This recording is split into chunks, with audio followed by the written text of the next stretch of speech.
জীবন কখনো কখনো হয়ে ওঠে কল্পনার চেয়েও অদ্ভুত। এমনই এক অদ্ভুত ও মর্মান্তিক ঘটনার সাক্ষী হয়েছেন ভারতের উত্তরপ্রদেশের কৃষক কমলেশ কুমার। একটি সুখী পরিবার গড়ার স্বপ্ন নিয়ে তিনি শুরু করতে চেয়েছিলেন নতুন জীবন, কিন্তু সেই স্বপ্ন যেন এক নিমিষে গেল ভেঙে। কিন্তু কি ঘটেছিল কমলেশের জীবনে? সাধারণত বিয়ের দিনটি যে কোনো মানুষের জীবনে বিশেষ একটি দিন, যে দিনের সাথে মিশে থাকে তার ভবিষ্যতের স্বপ্ন।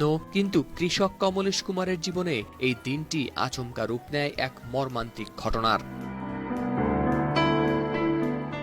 দ্বিতীয় বিয়ের জন্য সব প্রস্তুতি সম্পন্ন ছিল তার, কিন্তু সুখের বদলে সে দিনটি হয়ে উঠল তার জীবনের এক দুঃস্বপ্ন।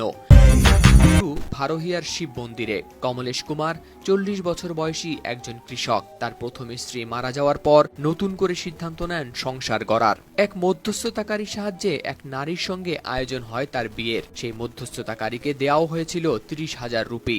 সবকিছুই ছিল প্রস্তুত। ঠিক হয় বিয়ের তারিখ ও জায়গা। সংবাদ মাধ্যম এনডিটিভি জানায়, বিয়ের দিন কমলেশ মন্দিরে পৌঁছান তার পরিবারের সঙ্গে। কনে মন্দিরে উপস্থিত হন তার মায়ের সঙ্গে। কমলেশ নতুন বউয়ের জন্য শাড়ি, গহনা ও সাজগোজের সবকিছুই কিনে দেন। এমনকি বিয়ের অন্যান্য খরচও তিনিই করেছিলেন বহন। শুরু হয় বিয়ের আনুষ্ঠানিকতা। কিন্তু ঠিক সেই সময় বাথরুমে যাওয়ার কথা বলে জায়গা ছাড়েন কনে। বিষয়টি তখনও স্বাভাবিক মনে হলেও কিছুক্ষণ পরই পাল্টে যায় ঘটনার মোড়। কনে আর ফিরে আসেন না। শুধু কনে নয়, তার মাও রহস্যজনকভাবে অদৃশ্য হয়ে যান। কমলেশ হতবাক।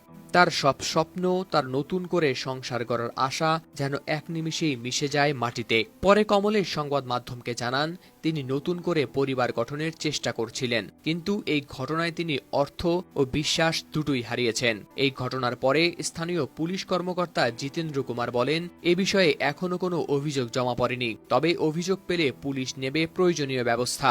এই ঘটনা শুধু কমলেশ নয়, সবার মনেই প্রশ্ন জাগায়, এটি কি পরিকল্পিত